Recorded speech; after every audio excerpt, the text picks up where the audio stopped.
أعوذ بالله من الشيطان الرجيم. بسم الله الرحمن الرحيم. لن تنالوا البر حتى تنفقوا مما تحبون وما تنفقوا من شيء فإن الله به عليم. كل الطعام كان حلا لبني إسرائيل إلا ما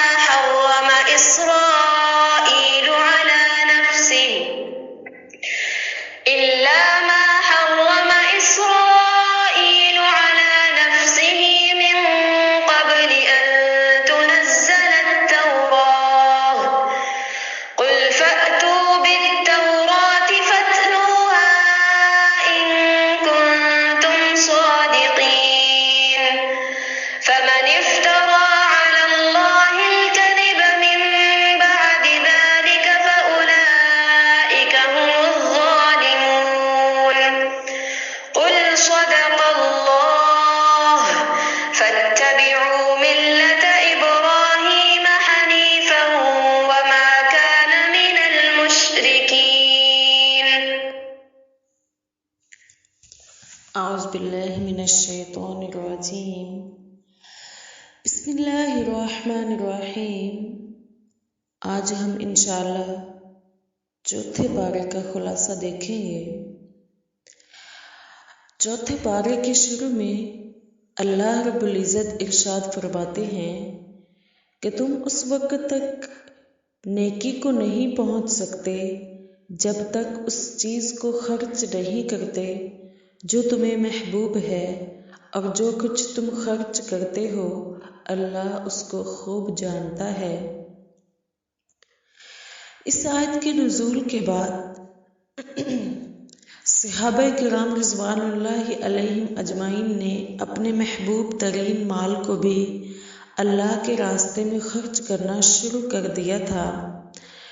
صحیح بخاری اور صحیح مسلم میں حضرت انس بن مالک رضی اللہ عنہ سے مروی ہے کہ جناب ابو طلحہ رضی اللہ عنہ بہت مالدار صحابی تھے. ان کا سب سے محبوب مال ایک باغ تھا جو مسجد نبوی کے سامنے تھا.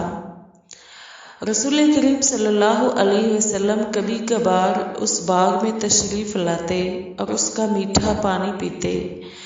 جب یہ آیت نازل ہوئی تو انہوں نے نبی صلی اللہ علیہ وسلم سے عرض کی کہ میرا سب سے محبوب مال یہ باغ ہے، میں اسے اللہ کے راستے میں صدقہ کرتا ہوں. اس پارے میں اللہ رب العزت نے اس بات کا بھی ذکر کیا کہ رب کی عبادت کے لیے پہلا گھر مکہ مکرمہ میں تعمیر کیا گیا تھا. ان اول بیت وضع للناس للذی ببکۃ مبارکا، اور ہر صاحب استطاعت مسلمان پر اس گھر کا حج کرنا فرض ہے. اور اللہ تعالیٰ نے یہ بھی بتایا کہ جو بھی اس گھر میں داخل ہوتا ہے اس کو امان حاصل ہو جاتی ہے. اس بارے میں اللہ تعالیٰ نے اس حقیقت کا بھی ذکر کیا کہ اگر اہل ایمان اہل کتاب کے کسی گروہ کی اطاعت اختیار کریں گے، بات مانیں گے، تو وہ ان کو ایمان کی سرحدوں سے نکال کر کفر کی حدود میں داخل کر دے گا. اس بارے میں اللہ رب العزت نے تمام مومنوں کو اس بات کی نصیحت کی کہ ان کو اللہ کی رسی کو مضبوطی کے ساتھ تھام لینا چاہیے اور تفرقے میں نہیں پڑنا چاہیے. اللہ تعالیٰ کی رسی سے مراد قرآن مجید ہے. اگر تمام مسلمان مضبوطی کے ساتھ قرآن مجید کو تھام لیں تو ان کے باہمی اختلافات بآسانی دور ہو سکتے ہیں. اس بارے میں اللہ تعالیٰ نے اس بات کا بھی ذکر کیا کہ قیامت کے دن اہل ایمان کے چہرے سفید اور ایمان کو ٹھکرانے والوں کے چہرے سیاہ ہوں گے. سفید چہروں والے اللہ کی رحمتوں کے مستحق ٹھہریں گے، جبکہ سیاہ چہرے والے اپنے کفر کی وجہ سے سخت ترین عذاب سے دوچار ہوں گے۔ اللہ تعالیٰ نے اس بارے میں اس بات کا بھی ذکر کیا کہ مسلمان بہترین امت ہے، کنتم خیر امت، جن کی ذمہ داری نیکی کا حکم دینا اور برائی سے روکنا ہے۔ اگر ہم صحیح معنوں میں بہترین امت بننا چاہتے ہیں تو ہمیں امر بالمعروف اور نہی عن المنکر کے راستے پر چلنا چاہیے، دوسروں کو نیکی کی طرف لانا چاہیے اور برائی سے روکنا چاہیے۔ اس بارے میں اللہ رب العزت نے اس بات کا بھی ذکر کیا کہ جب مسلمانوں کو کوئی تکلیف آئے تو کافر خوش ہوتے ہیں، اور جب ان کو کوئی خوشی حاصل ہو تو کافر غیظ و غضب میں مبتلا ہو جاتے ہیں۔ اگر مسلمان صبر اور تقوی کا راستہ اختیار کریں تو کافروں کی کوئی خوشی اور ناراضگی مسلمانوں کو کوئی نقصان نہیں پہنچا سکتی۔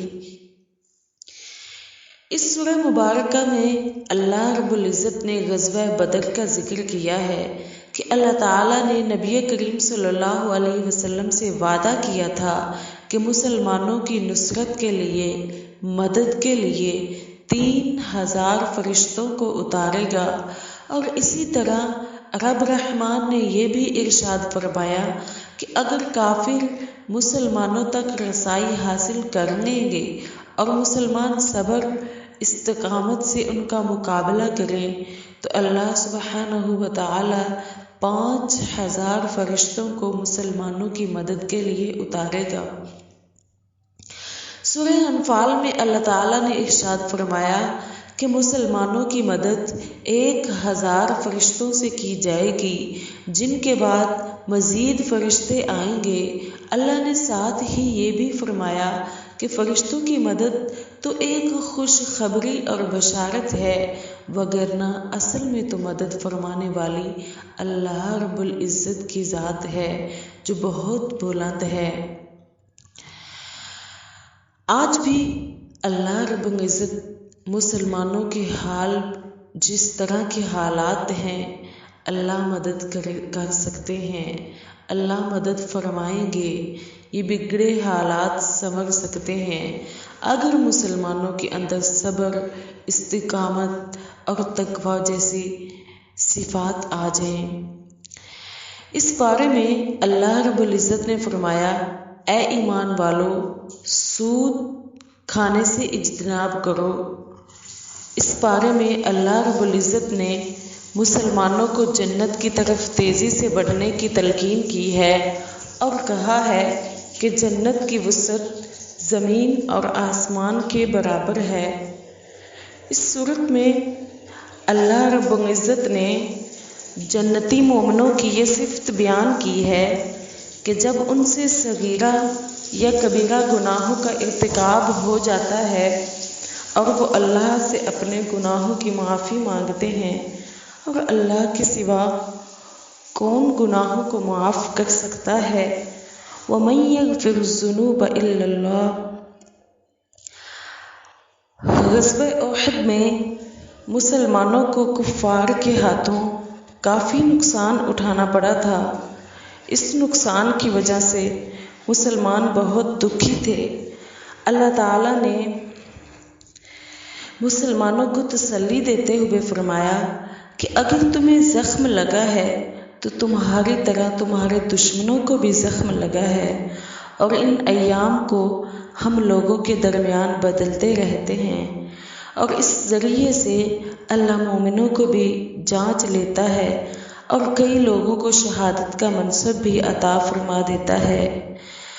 اللہ رب العزت کے اس فرمان سے یہ بات واضح ہو جاتی ہے کہ خوشی اور غم، تکلیف اور راحت سب اللہ کی طرف سے ہے، اور دنوں کے پھرنے میں اللہ کی کوئی نہ کوئی حکمت ہوتی ہے۔ اس بارے میں اللہ رب العزت نے فرمایا ہے کہ تم لوگ اہل کتاب اور مشرکین سے بہت سی ایذا رسانی باتیں سنو گے، بہت سی اذیت دینے والی باتیں سنو گے، لیکن تم نے پریشان نہیں ہونا، دل گرفتہ نہیں ہونا، صبر اور تقویٰ کو اختیار کرنا ہے۔